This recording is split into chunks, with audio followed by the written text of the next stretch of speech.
નમસ્કાર, હું છું ગોપી ગાંગર અને આપ જોઈ રહ્યા છો નિર્ભય ન્યૂઝ. મારી સાથે અત્યારે રાજકોટથી વરિષ્ઠ પત્રકાર જગદીશ મહેતા જોડાયા છે. આજે વાત કરવી છે કોંગ્રેસની, કારણ કે કોંગ્રેસમાં અમિત ચાવડાને તો અધ્યક્ષ બનાવી દીધા અને તુષાર ચૌધરીને વિપક્ષના નેતા વિધાનસભામાં બનાવી દેવામાં આવ્યા. પણ સવાલ એ છે કે પાટીદારોનું શું? કારણ કે પાટીદાર કોંગ્રેસના નેતાઓ સતત એવું કહી રહ્યા હતા કે આ વખતે અધ્યક્ષ પાટીદાર જ બનાવવામાં આવે. સર, શું લાગે છે, પાટીદાર નેતાઓ હવે આમાં શું કરી શકે અને બની શકે કે પાટીદાર નેતાઓ પણ રાજીનામું આપી દે, નારાજગી વ્યક્ત ગોપી કરે? જી બેન, ગોપીબેન, પાટીદાર નેતા તો ઘણું બધું કરી શકશે, પરંતુ આ બેઝિકલી કોંગ્રેસે સમજવું જોઈએ કે તમે જે રચના કરો છો એ કેની છે? સંગઠનની રચના છે. જો સરકારમાં જુદી વાત છે, સરકારમાં તમે કોઈની અવગણના કરો, ધારો કે, તો થોડુંક ચલાવી એટલા માટે, કારણ કે તમારી પાસે પાવર છે, એટલે લોકો સહન પણ કરી શકે. સંગઠનમાં એવું ન હોય. સંગઠનનો તો મૂળભૂત સ્વભાવ શું છે? સબકા સાથ સબકા વિકાસ. પેલા તો રૂઠે હુએ કો મનાયા જાય. સબસે પહેલી બાત એ હોય ને કે કોઈ આપણાથી રૂઠવું ન જોઈએ. પછી બાકીના બધા ફોલોઅર્સ પછીની વાત છે. એને બદલે ગાંધી અમદાવાદમાં 41 જેટલા ધારાસભ્યો અને સંસદ સભ્યો કક્ષાના પાટીદાર લોકો મળ્યા હતા. એણે એક લેટરહેડ તૈયાર કર્યું, આવેદનપત્ર જેવું. કેસી વેણુગોપાલ મહાસચિવ છે, એને મોકલ્યું. એણે રાહુલ ગાંધીનો જવાબ માંગ્યો કે તમે અમને એક તો મળવા બોલાવો અને અમારા સવાલો સાંભળો. હવે પાટીદારોએ તો કીધું આ વખતનું પ્રમુખ પદ અમને મળવું પડે, કારણ કે કોંગ્રેસની નીતિ રીતિ એવી છે, અત્યાર સુધીમાં 41 જેટલા પ્રમુખ થયા છે. આ હમણાં જે થયા અમિત ચાવડા એ 42માં. એ 41-42 જેટલા જે પ્રમુખ થયા છે, એમાં 6 વખત જ અલગ અલગ વખત 6 વખત એ પૂરા ટર્મ માટે નહીં એવી તમને તક મળી હતી પાટીદારોને. બાકી બધી જ લોકો જે છે, પિછલી જ્ઞાતિ, શોષિત, દલિત, વંચિત, આ માઇનોરિટીઝ વગેરે વગેરે. તો ઓબીસી, બક્ષી પંચ બધું જ કોઈને ઇનકાર નથી, એને પણ જીવવાનો ને બધી રીતે વ્યવસ્થા કરવાનો અધિકાર છે. પણ પાટીદારો એમ કે છે કે તન, મન અને ધનથી અમે જે રીતે યોગદાન આપ્યું પાટીદારોએ કોંગ્રેસમાં, તો અમારું કોઈ મૂલ્ય નહીં. અમદાવાદનું રાજીવ ગાંધી ભવનમાંથી કોંગ્રેસનું જ્યાંથી સંચાલન થાય છે બેન, દર મહિને મિનિમમ 50 લાખ રૂપિયાનો ખર્ચો છે. દર મહિને. હવે એક કોંગ્રેસી નેતાને એક ઉદ્યોગકારે કીધું કે તમે ને હું 1.5 કરોડ આપું, 50 લાખ નહીં. દર મહિને હું 1.5 કરોડ આપવા તૈયાર છું, પણ શરત એક કે તમારું કઈક વજૂદ તો હોવું જોઈએ. બિલકુલ. તમે પ્રમુખ છો, વિધાનસભામાં વિપક્ષના નેતા હો, તો હજી એમ માનવામાં આવે કે તમે કઈક મદદરૂપ થઈ શકશો.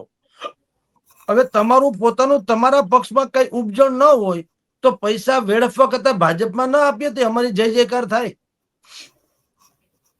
કારણ કે કોંગ્રેસમાં અમે તમને ફંડિંગ કરીએ.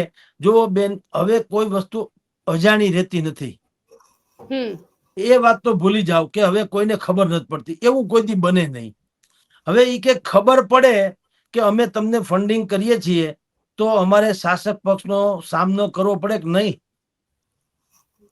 અને તમે જાણો છો ઈડી સીડી જે કઈ અત્યારે અમારી સામે પડી જાય તો શું થાય. એટલે એને કીધું કે જો તમારું ક્યાંય ઉપજણ થવાનું હોય તો અમને કહેજો, પૈસામાં વાંધો નહીં આવે. પણ તમે ખાલી ધારાસભ્ય હો અથવા તો તમે ધારાસભ્યના દાવેદાર રહ્યો, એનાથી અમને શું ફેર પડે? એના કરતા તમે શાસક પક્ષને ન મદદ કરી ધાડો, અમારે 5 કામ તો થાય. એટલે પાટીદારોએ લખીને મોકલ્યું હતું કે ભાઈ અમને કાંઈ પણ સંગઠનની રચના કરો, પેલા અમને સાંભળજો ને અમારી કઈક વાત કાને ધરજો. એને બદલે કાંઈ નહીં, ઈનો ઈ મધ્ય ગુજરાત ને ઉત્તર ગુજરાત, અરે ઉત્તર ગુજરાત ને દક્ષિણ ગુજરાત, તુષાર ચૌધરી ને અમિત ચાવડા, તુષાર ચૌધરી અમિત ચાવડા. એટલે ભાઈ તુષાર ચૌધરી ખાઈ પી ઉતરેલા છે. એના બાપા મુખ્યમંત્રી હતા અમરસિંહ ચૌધરી. આ ભાઈ 2-3 વખત ધારાસભ્ય રહ્યા, 2-3 વખત સંસદ સભ્ય રહ્યા, કેન્દ્રમાં મંત્રી રહ્યા. તો હવે બીજા કોકનો વારો ના આવે. ભલામણ કોંગ્રેસ પાસે કોઈ છે જ નહીં. આ મને જે અલા કે ને કે આ લોકો ધરાયેલાના પેટમાં પ્રેમથી કોળિયા હોમાય છે, પણ આ ભૂખાને અન્નનો દાણો જવા નથી દેતા. આ એના જેવી વાતો છે. કે જીવે છે જીવને ખાતર એને જીવવા નથી દેતા, અને જીવે છે મોતની વાંકે એને મરવા નથી દેતા, અને ધરાયેલાના પેટમાં પ્રેમથી કોળિયા ઉમાય છે પણ ભૂખાને અન્નનો દાણો જવા નથી દેતા. મોતની વાંકે જીવે એને મરવા નથી દેતા, ને જે જીવવા માથે છે એને જીવવા નથી દેતા. એમાં તમારે ચૈતર વસાવા જેવા બીજા કોઈક આદિવાસી યુવાનને બહાર લાવવાની જરૂર હતી કોંગ્રેસે. આ તો ગુજરાત છે, બહુરત્ના વસુંધરા, ક્યાં માણસો નથી, પણ તમારે નજર નથી નાખવી. એમાં શું? દુર્યોધનને ભરી સભામાં એમ કહેવામાં આવ્યું, અર્જુન અને દુર્યોધન બેયને કૃષ્ણ ભગવાને કીધું, અર્જુનને કીધું કે ભાઈ 10 સારા અરે 10 ખરાબ માણસ ગોતી આવો. ખરાબ તો હજારોની સંખ્યામાં હતા. અર્જુન ત્યાં ગયો, એને જોયું તો એને લીધું ના ના આમાં કઈ ખરાબી તો છે નહીં, કોકમાં કઈક સારું, કોકમાં કઈક સારું છે. ભલે આના વાળ વાંકડિયા છે પણ એનો ચહેરો સારો છે, ચહેરો કાળો છે તો આને વાળ ઘૂઘરાલા છે. ટૂંકમાં દરેકમાં કઈ ને કઈ ખૂબી જોઈ. એટલે એને કૃષ્ણ ભગવાનને આવીને કીધું કે ભાઈ કોઈ 10 માંથી ખરાબ તમે કહો છો, હજારો લોકો બેઠા છે પણ મને કોઈ ખરાબ દેખાણું નહીં. દુર્યોધનને મોકલ્યા કે આમાંથી 10 સારા માણસ ગોતી આવો. એને 10 સારા ન મળ્યા. એ કે આના વાળ ખરાબ, ને આંખું ખરાબ, કપાળ ખરાબ, મોઢું ખરાબ, અને ફલાણું ખરાબ, કપડા ખરાબ, એને કઈ સારું દેખાણું નહીં. દ્રષ્ટિ એવી સૃષ્ટિ. ઈ વાત છે. કોંગ્રેસને એમ છે કે આપણે આદિવાસી, માઇનોરિટી, દલિત, શ્રમિક, મજૂર, આ જે પેટર્ન કહેવામાં આવે વર્ષોથી એના ઉપર, એટલે આ છે ને ખામ થિયરીની માસીનો છોકરો. અત્યારે જે કર્યું ને ઈ માધવસિંહ સોલંકીએ 1980માં જે 1980ની સાલમાં જે ખામ થિયરી કરી હતી, 149 બેઠક એને જીતી લીધી હતી. ક્ષત્રિય, આદિવાસી, માઇનોરિટી, ક્ષત્રિય દલિત ક્ષત્રિય દલિત આદિવાસી મુસ્લિમ. બરાબર. હવે આની ખામ થિયરી કરીને ભલે તે દિવસે જીતી ગયા, પણ ઈ સૌથી મોટી ડ્રોબેક રહી કોંગ્રેસ માટે, કારણ કે સવર્ણોએ તમારાથી મોઢું ફેરવી લીધું. બિલકુલ. તો અત્યારે આ જ કરી રહી છે કોંગ્રેસ. હવે રાહુલ ગાંધી કંઈક જુદું કહી જાય, ઉપરથી હાઈકમાન્ડ કંઈક જુદું કરે. હવે આમાં રાહુલ ગાંધીએ જે રેસના ઘોડા, લગ્નના ઘોડા, લંગડા ઘોડા, ક્યાં બધા જે લંગડા ઘોડા હતા તમે એને તો મેદાનમાં મૂક્યા, અને તમારી સામે રેસના ઘોડા તો ક્યાંય દેખાતા નથી. તો રાહુલ ગાંધીનું ખુદનું કઈ ઉપજણ નથી. તો મને લાગે કેવું આમાં મિસકન્ડક્ટ કેવું થાય છે, ઈ મતલબ છે કોંગ્રેસમાં કે કેવું ચાલે છે. રાહુલ ગાંધી પોતે જે કે છે એનું પોતાનું ઉપજણ નથી. ઈ કે એનાથી વિરુદ્ધમાં બધી વાતો થાય તો પાટીદારનું ક્યાંથી ઉપજે? એટલે આ નવસર્જન માટે અને 2027ની ચૂંટણી જીતવાના આશયથી જે સંગઠન કોંગ્રેસે રજૂ કર્યું, એ નવસર્જન નહીં વિસર્જન તરફ જઈ રહ્યું હોય એવું લાગે છે બેન. જી, તમે કહી રહ્યા છો વિસર્જન તરફ જઈ રહ્યું હોય એવું લાગે છે, પણ જે રીતે ગઈકાલથી પાટીદાર નેતાઓના હજી સુધી કોઈ એવા રિએક્શન આવ્યા નથી. મોટાભાગના પાટીદાર નેતાઓને ફોન કર્યા તો એ લોકોનું એવું કહેવું છે કે હમણાં અમે નહીં કહીએ, ઇન્ટરનલ સંગઠન સામે આવે એ પછી અમે અમારો જે પણ મંતવ્ય છે તે અમે આપીશું. એટલે ક્યાંક પાટીદાર નેતાઓ પણ નારાજ છે આમાં. જુઓ બેન, જો નારાજ ન હોત તો તમને એમ ન કીધું હોત કે બેન તમારી શંકા નિર્મૂલ કરો, અમે કોંગ્રેસમાં હતા, છે અને રહેશું.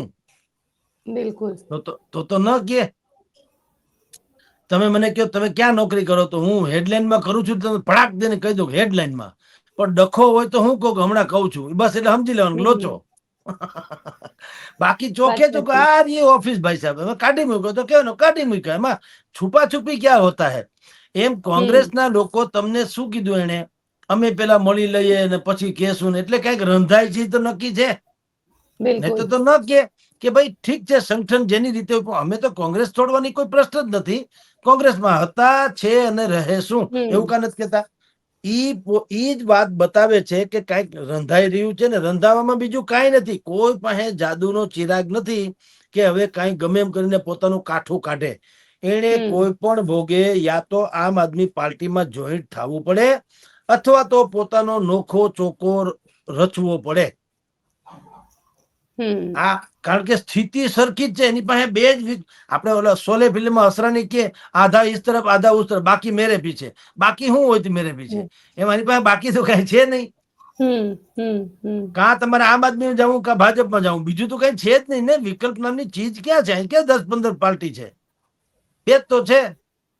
અહીંયા આમ આદમી તો વળી હમણાં આવીને તો તમે જતા કોંગ્રેસ ને ભાજપ, તો કાં તમારે નોખું થવું પડે, નોખો ચોખ્ખો, અને કાં તમારે આમ આદમીમાં જોઈન્ટ થવું પડે. ને અત્યારે આમ આદમીને તો ભગવાનની દયા છે ને આબરૂ વધારે થઈ ગઈ છે અને ચારેક ઓર દીવા પ્રગટે છે તો એમાં ભળવાની કોશિશ કરે, એ સંભવ છે. એટલે જે કરે તે, પણ આ મને જ્યાં સુધી સમાચાર છે ત્યાં સુધી આવતીકાલે શનિવારે 40 જેટલા પાટીદારોની બેઠક મળવાની છે કોઈ ચોક્કસ જગ્યાએ.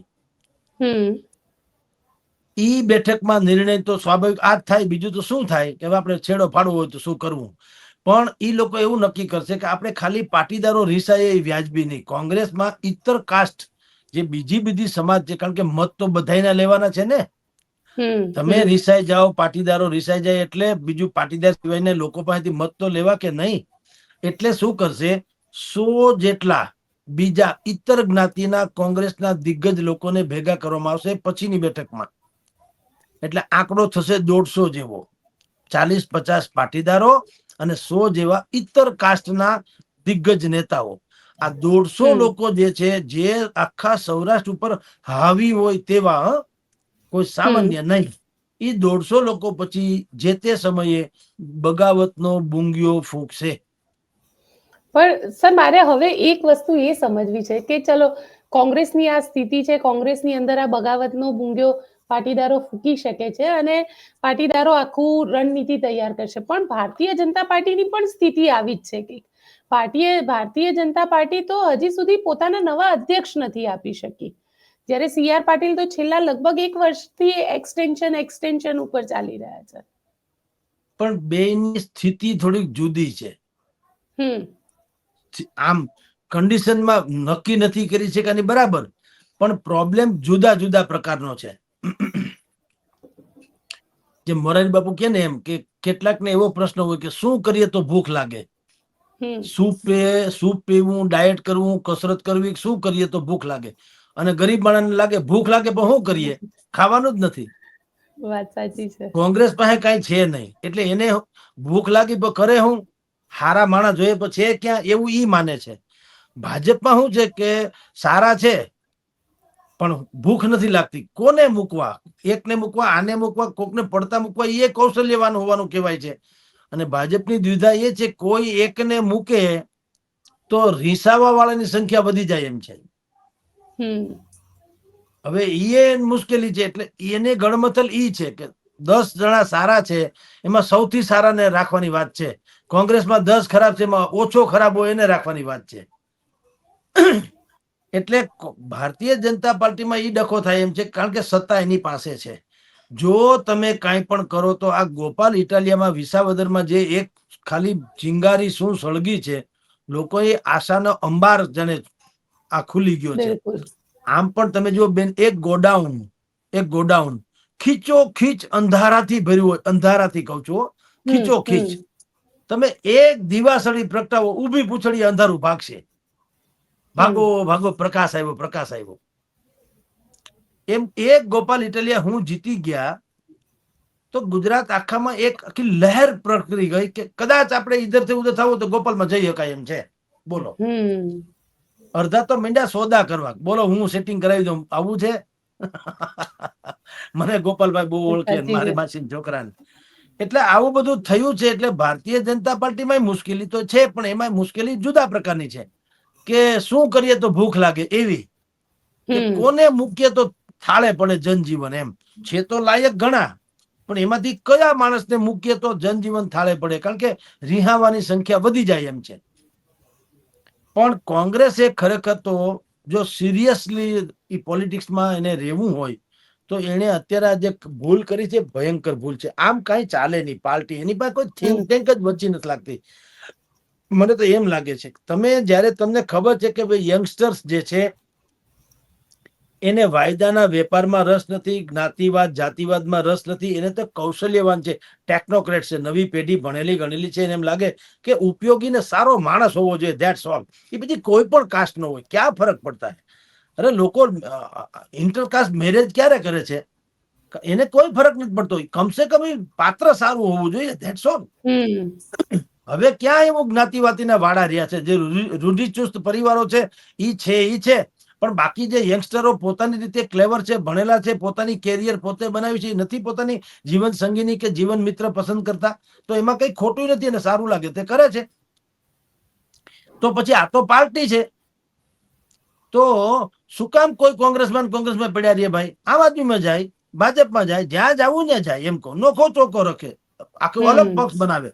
ગુજરાત સરદાર પટેલ પાર્ટી કેવું કઈક કરે, માની લ્યો કઈ પણ, એમાં ગુજરાત શબ્દ આવી જાય, પાટીદાર નું કંઈક પણ આવી જાય, અને બીજું જન કલ્યાણ કેવો કંઈક નામ તો બધું રાખવું પડે. કોઈ પણ તમે પાર્ટીનું નામ જોજો, આટલા 2-4 નામ તો હોય ને હોય જ. National Congress. પણ સર, મને એક સવાલ એ થઈ રહ્યો છે કે 2017 ની અંદર હાર્દિક પટેલે આંદોલન કર્યું. હાર્દિક પટેલે આંદોલન કર્યા બાદ જેટલા પણ નવા પાટીદાર નેતાઓ આવ્યા અને ઘણા બધા નવા નેતાઓ આવ્યા પાટીદારો ત્યારે પણ ન ચાલી શક્યા. એટલે કાં તો એમને બીજેપી તરફ જવું પડ્યું, કાં તો એમને કોંગ્રેસ તરફ જવું પડ્યું. ગુજરાત પરિવર્તન પાર્ટી પાટીદારોની પાર્ટી તરીકે આવી હતી, એમાં પણ ન ચાલી શકીએ. એટલા માટે ન ચાલી બેન કે એમાં તમને, એટલે કે જેણે વાંધો જેને હતો એણે પાર્ટી અલગ કરી હતી. વાંધો નેતાઓને હતો, પ્રજાને નહીં. કેશુભાઈ ને નરેન્દ્ર મોદી યારે ન જમવું એટલે એ આમાં ગોઠવાણા, ભાઈ ઝડફિયાને ન જમવું એટલે એ આમાં ગોઠવાણા, સુરેશ મહેતા ન આવ્યા એટલે એને નવું કર્યું, શંકરસિંહ વાઘેલા ન ગમ્યું એટલે એને ન કર્યું. એને વાંધો પડ્યો, પ્રજાને નહીં. તો હું આજે તમારી ચેનલ ને મહાન છે એમ ગણું, મારે વાંધો પડે એટલે કાલ હું આ તો કોઈ જોતું નથી એવું થોડું હાલે. કોઈ કે ને ભાઈ તમે તો અહીંયા બહુ બોલતા હતા. દુનિયા બેવકૂફ નથી, દુનિયા બેવકૂફ નથી સાહેબ. તો મતદારોને ઉલ્લુ બનાવવા તમે લાલ પીળા ઝંડા ફરકીને નીકળી જાવ, કોઈ પાગલ નથી, બધા સમજે. ગઈકાલ સુધી તમે ભેળા ખાતા હતા, અને આજે એટલી ઘડીમાં બધા અમે દુશ્મની થઈ ગયા. ગઈકાલે ઉદ્ધવ ઠાકરે અને દેવેન્દ્ર ફડણવીસ મળ્યા કે નહીં? એક જ જગ્યાએ, બોલો. હવે આપણા જેવા હોય તો બથો બથ આવ્યા હોય, એટલી તો એ લોકોએ હામામી ગાળાગાળી કરેલી છે. હવે એ તો લ્યો પાછા બધા વેવાય વેલા જેમ કાલે વાર ભેગા થઈ જત નક્કી નહીં લ્યો. તો પ્રજાને હવે એ ખબર પડી ગઈ કે આપણે બહુ કાંઠલા ન પકડવા, બહુ તેવર ગરમ ન કરી નાખવા કે આ પક્ષમાં વયો ગયો ફલાણા વયો ગયો. હંધાય હપીને ખાય છે. બચ્ચું ખાબડના છોકરાએ 72 કરોડ રૂપિયાનું મનરેગા કૌભાંડ કર્યું, એમાં નામ ખુલ્યું કોનું? હીરાભાઈ જોટવા. એ કોંગ્રેસ ના છે. લે હાલે, ખાવામાં કોઈને પક્ષ નડતો નથી. અડધા પડધાની તો ભાગીદારીમાં કોલેજો ચાલે છે, સ્કૂલો ચાલે છે, બધા ભાજપના છે, કોંગ્રેસના છે, બોલો.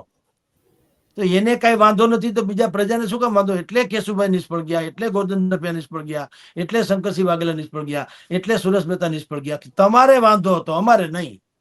અને અમારે કારણે તમે જુદા થયા નથી. અમારે કારણે તો તમે ક્યાં જુદા? ત્યાં તો તમે ભેગા રોટલા ખાતા હતા. તમને ડખો થયો એટલે અમારી માથે આવ્યા, તો અમે ક્યાં પાગલ છીએ? એટલે જનતાએ દૂધ કરી કાઢ્યા. એટલે તમારી જાણ ખાતર પાટીદાર સમાજ અત્યારે જે હાર્દિક વખત, તમારો પ્રશ્ન હાર્દિક વખત પ્રશ્ન જુદો હતો, અનામતનો હતો ને, એવું ફેબ્રિકેટેડ વાત આવી હતી, માણસના મગજમાં અંકિત થઈ ગઈ હતી કે ભાઈ આપણે ભણીએ 90% તો આપણો મેળ ન પડે, અને પેલા સામે વાળા 60% હોય તો એનો મેળ પડી જાય. આ અન્યાય કહેવાય. અને એ વાત વાજીબ હતી, એટલે આંદોલન ચાલ્યું હતું. એમાં સામાજિક મુદ્દો હતો. સરકાર તો સત્તા ઉપર હતી એટલે સરકારની વિરુદ્ધમાં લોકો ગયા હતા. એને મૂળ સરકારે વાંધો નતો, નીતિ સામે વાંધો હતો. પણ ફરિયાદ કરવી કોને? સરકારને જ કરાય ને. સરકાર સત્તા ઉપર હોય એને. યોગાનુયોગ ભાજપની હતી. બાકી એ ભાજપની વિરુદ્ધમાં જ આવતું એટલે સમાજનો મુદ્દો પકડ્યો એવું નતું. મુદ્દો સમાજનો હતો, પણ હવે એનું જે લાગતું વળગતું તંત્ર હતું એ કમસે કમ આપણું હતું, ભાજપનું. એટલે ભાજપ જે પાંડવ કૌરવનું યુદ્ધ જેવું થયું, પોતાના કાકા બાપા લડવું પડ્યું એવું હતું. એટલે દરેક જગ્યાએ અલગ અલગ વ્યવસ્થા હોય છે ને. એમાં હવે તો બેન ગોપીબેન, આ મોબાઈલ યુનિવર્સિટી છે, એને લગભગ દરેકે દરેકને માનદ PhD ની ડિગ્રી આપી દીધી છે. કોઈ મૂર્ખ નથી, લેશ માત્ર કોઈની ભૂરકીમાં કોઈ આવતું નથી. એ જ લોકો અખિલેશ યાદવ અને રાહુલ ગાંધીની સભામાં પણ, રેલીમાં, એમાં એ જ લોકો જાય. નરેન્દ્ર મોદીના રોડ શોમાં એ જ લોકો જાય, માથાકૂટ માટે. મત ક્યાં દેવો હોય પછી નક્કી કરવાની વાત છે ને. પણ આપણે આંખે શું કામ ચડવું? એટલે આ બધું સરવાળે આવું છે. કોંગ્રેસે બહુ અત્યારે થિંક ટેન્કની એને જરૂર છે. આવા આંધળુકિયા કરવાની જરૂર નથી. રાહુલ ગાંધી ગમે એમ બોલે એમ ન હાલે. પક્ષ આખું ગુજરાતનું સર્વે જોવું કરવું પડે, કયા વિસ્તારમાં કોણ કોણ લોકોનો વસવાટ છે, એમાં કોણ કુળ દીપક જેવો માણસ છે, એવા ટેકનોક્રેટ્સ, કલાકાર, કૌશલ્યવાન, વિઝનરી, જનુની, યુવાન, નિષ્પક્ષ વાળા, સમર્પિત એવા લોકોને રાખવા પડે. આને આ મારા ને મારા જેવાને તમે ઠોકમ ઠોક કર્યા કરો તો કોઈ હરામ બરોબર તમારો જીર્ણોદ્ધાર થાય તો. એટલે કોંગ્રેસે કઈ તમારી જાણ ખાતર વિસર્જન તરફની યાત્રા શરૂ કરી છે, નવસર્જનના નામે. જી સર, છેલ્લો સવાલ પૂછી લો વિક્રમ માડમનો. વિક્રમ માડમે આજે એક તરફ એવું કહે છે કે હું દ્વારકાથી નહીં લડું, પણ મારી જ્યારે મેં ઇન્ટરવ્યુ કર્યો તો એવું કહે છે કે મેં દ્વારકાથી ન લડવા માટે કીધું છે, હું જુનાગઢ જામનગરથી તો લડી જ શકું છું. એટલે રાજનીતિમાં નિવૃત્તિની વાત એમને પાછી આખો યુ ટર્ન લઈ લીધો અને રાજનીતિમાં નિવૃત્તિ લેવાની ના પાડે છે, પણ એવું કહે છે કે એમના દીકરાને લોન્ચ કરવાનું પ્લાનિંગ છે એમનું. બોલો, હવે આ તમે વિચાર કરો. હું તો આજ સવારથી ઘણી ટીવી ડિબેટમાં હું આ બોલી ચુક્યો છું, જે હવે તમે અત્યારે કહો છો કે વિક્રમ માડમે જવાબદારી ખંખેરીને મલાઈ ખાવાની વાત કરી છે, રાજનીતિ ત્યાગવાની નહીં. હું અમારા શેઠને એમ કહું કે આજથી હું તંત્રી નહીં, બસ ખાલી પગાર ચાલુ રાખજો, લે હાલે. આ એવું કર્યું, તંત્રી નહીં એટલે મારે કઈ સંભાળવું નથી, પણ પગાર આવવા દેજો એમને. હું તમારા હેડલાઇનમાં રહીશ ખરો, પગાર લઈશ, પણ મારે તંત્રી નથી રહેવું. એટલે હું બળતું ઘર કૃષ્ણાર પણ. એટલે ભાઈ વિક્રમ માડમને તો જામનગરમાં 2-4 રિફાઇનરીઝના અબજો ખરબોના કોન્ટ્રાક્ટ મળ્યા છે, એમાં એની પાસે કામ, એની પાસે ટાઈમ નથી, ધડ રૂપિયા ગણવાનો ટાઈમ નથી. એમ કહેતો હાલે રૂપિયા ગણવાનો. હવે ઈ કોણ આ માથાપચ્ચી કરે? છોકરાને લોન્ચ કરવો તો કરશે, બાકી ઈ કોણ પિંજરકા ધારાસભ્ય જેવું? હવે ઈ પોતે ધારાસભ્યથી પર થઈ ગયા છે. અમુક લોકોને હવે આ ગળામાં ખેસ બહુ જરૂરી આમ નથી રહેતો, ધારાસભ્યનો કે સંસદ સભ્યનો. બાળા સાહેબ ઠાકરે ક્યાં કઈ ધારાસભ્ય સંસદ સભ્ય હતા? તો કોઈની મજાલ છે કે એની વાત કોઈ ઉવેખીને જાય? આ જામનગરના બાળા સાહેબ ઠાકરે જેવું છે. વિક્રમ માડમને પૂછ્યા વગર ત્યાં પાણી પી શકાતું નથી. કોડીનારમાં દીનુ બોઘા સોલંકીને પૂછ્યા વગર પાણી પી શકાતું નથી. કુતિયાણા અને રાણાવામાં તમે કાંધલ જાડેજાને પૂછ્યા વગર પાણી પી શકતા નથી. એ બધી જગ્યાએ દબંગ તો છે જ ને, પોતપોતી રીતે તો હાંડ છે જ બધા. જે ભગા બારડ છે, ભગવાનભાઈ બારડ, ધાના માંડાના દીકરા, તારણા પંથકમાં, એને પૂછ્યા વગર ઈ પંથકમાં પાણી નથી પી શકાતું. બધે ઠેકાણે હો ના બધા ખાનખાના લોકો તો છે જ. તો અહીંયા વિક્રમ માડમ એવા છે, તો એ શું કામ ધારાસભાની ચૂંટણીમાં કોકની દાઢીમાં હાથ નાખવા જાય? એ બાપા મને મત આપો, ઘોડા ન આપે તો પૈસા થઈ ગયા છે, ગોડાઉન ભરાય એટલા. સાંભળો, હવે છોકરા બોકરા લોન્ચ બંધ કર્યું, કર્યા કરશે. મજા શું આવશે એની કહેવાતી નિવૃત્તિમાં? કે કોઈ હવે એમ નહીં કે મને તાલુકા પંચાયતની ટિકિટ અપાવો, જિલ્લા પંચાયતની ટિકિટ અપાવો, મને અહીંયા નોકરી અપાવી દો, મારી બદલી કરાવી દો, મને ફલાણું. કે ભાઈ મેં તો છોડી દીધું ને ભાઈ, હું ક્યાંય છું, મેં તો રાજનીતિ છોડી. એમ કહેવાનું, એમ જવાબદારી ખખેરવાની. અને પછી તમે જેમ કીધું, મેં પૂછ્યું તમને શું કીધું કે ભાઈ મેં દ્વારકાથી ના પડી, જામનગરથી ક્યાં ના પડી, લે હાલે. એટલે આવું બધું આવું જ હોય છે. કોઈને સમાજની, કોઈને પ્રદેશની હરામ બરોબર પડી હોય તો પોતિકા રાજનીતિ છે, સમાજના નામે ચરી ખાઈને ટેસડા કરવા છે. એટલે જ્યાં સુધી સમાજ હજી નહીં સમજે ત્યાં સુધી આવું બધું ભોગવતા રહેશે. જેમ જેમ આ બધી ખબર પડતી જાય છે કે ભાઈ બધા પોતાનું જ હાજુ કરે. તમે ક્યાંય ગોપીબેન એવો એકે લોક સેવક ભાળ્યો કે ભાઈ ઈ તમને એમ કે ભાઈ મારી પાસે 500 વીઘા જમીન હતી, 25 વર્ષથી લોક સેવા કરું છું, હવે 100 વીઘા વધી? સાંભળ્યું ક્યાંય? 500 માંથી 5000 થાય, પણ આ સેવા કેવી કહેવાય? આ તો ગજબ કહેવાય. તોય પાછા કહેવાય સેવક. એટલે ગજબ. તો હાલો, અમને તો મરી જાય સવારથી 9 વાગ્યાથી તમારી ટીવી ચેનલ ને 4 વાગે હમણાં ઓફિસે રાતના 1 વાગ્યા સુધી હું મહેનત કરીશ, તો આપણે તો પગાર આવે તે હપ્તા બપ્તા ભરી ટેસ્લા કરી વિશે તો તમે વિચાર કરો, આ તો પાછા સેવક છે. લ્યો, એટલે સાહેબ હવે આ જનતા જો સમજે, જેટલું મોડું સમજે એટલું નુકસાન છે, વહેલું સમજે એટલું ફાયદો છે.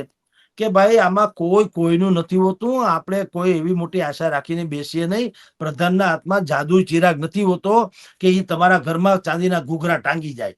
હું ધારાસભ્ય થાવ કે સંસદ સભ્ય થાવ, મારી જે મર્યાદા છે એ શું છે? મારી ગ્રાન્ટ પૂરતી મર્યાદા છે, અને એ વાપરતા નથી. ઈ અને બાબત એ વાત હમણાં આવ્યો કરી રિપોર્ટ, તમે છે. એડીઆર નો હા. હાથ તમે જુઓ, અહીંયા અમારે 9 કરોડ રૂપિયાની ગ્રાન્ટ પરસોત્તમ રૂપાલાને ફાળવી 54 લાખના કામ થયા. જો હવે સરકારના છે ઈ વાપરી શક્યા, સરકારના છે ઈ પરબારા, એટલે આપણા જ છે, આપણા ન વાપરી શક્યા, બોલો તો એની પાસે બીજી શું અપેક્ષા હોય? એટલે આ બધો ડખો છે. જનતા જેટલું વધુ સમજે એટલું સારું છે. કોંગ્રેસ પાસે તો સમજણ ગુમાવી દીધી છે. કોંગ્રેસને મને લાગતું નથી કે એને હવે મેદાનમાં રહેવું હોય, એટલે જ આવા આંધળુકિયા કરે છે, અને એનો બધો લાભ ભારતીય જનતા પાર્ટી અને આમ આદમીને મળી શકે. જી બેન. બિલકુલ સર, આપ અમારી સાથે જોડાયા તેના માટે આપનો ખૂબ ખૂબ આભાર. તો આપ શું માનો છો, મને કોમેન્ટ બોક્સમાં ચોક્કસથી લખીને જણાવજો, અને અમારી ચેનલ નિર્ભય ન્યૂઝને લાઇક, શેર અને સબસ્ક્રાઇબ કરવાનું ભૂલશો નહીં. આભાર.